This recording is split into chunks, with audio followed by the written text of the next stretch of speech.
mufite imico mibi irimo n'ubwirasi, murabirasi kandi mwiratana ubusa. Abicaye inyuma hariya mumbwire mwiratana ibiki?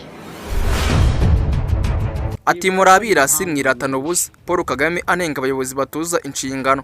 Perezida wa Repubulika y'u Rwanda Paul Kagame yagaragaje kutishimira imikorere ya bamwe mu bayobozi bakomeza gukura amakosa no kuyasubiramo abigeranya n'ubwirasi no kwirata bidafite ishingiro. Ibingibi yavugiye mu nama yahuje abayobozi bo mu nzego zitandukanye za leta ndetse n'inzego zegerejwe abaturage yabereye mu ishuri rikuru rya gisirikare kuri uyu wa mbere tariki 22 Werurwe 2026.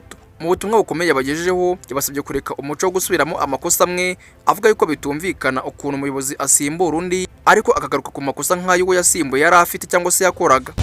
Yagize ati murabirasi kandi mwiratana ubusa. Abayobozi muri hano mwiratana iki n'aya makosa musubiramo buri munsi?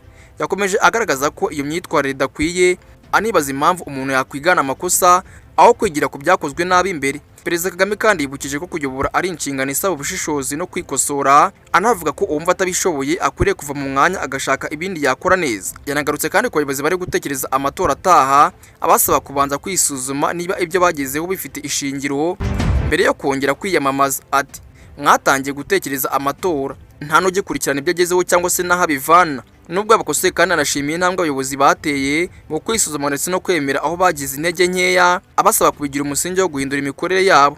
Ubutumwa bwe buje bushimangira ko ubuyobozi bufite inshingano zo gukora neza ndetse no guhora bushaka icyateza imbere abaturage aho kwirara mu makosa asubirwamo kenshi. Ngaye gukora ingana n'amagambo Perezida wa Repubulika Paul Kagame yavuze.